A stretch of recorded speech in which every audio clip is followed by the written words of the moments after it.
Find the sum of all the multiples of 12 from 24 to 240 inclusive. So starting with 24, that's of course 12 times 2.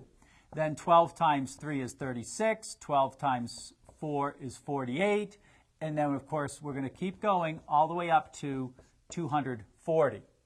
So this of course is an arithmetic sequence.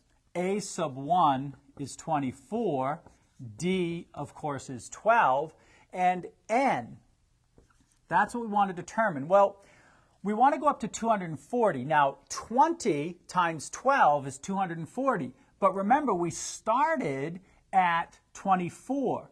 In other words, we didn't start at 12. So that means that N is actually going to be 19. It's the 19th term. We want to know what the sum of all those multiples are from 24 to 240.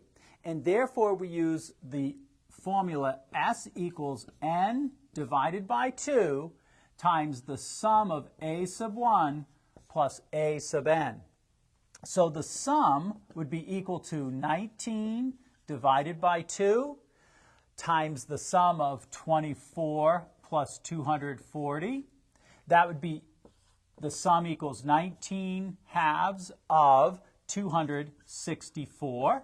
And when we multiply by 19 and divide by 2, we'll find the sum of those 19 terms is equal to 2,508.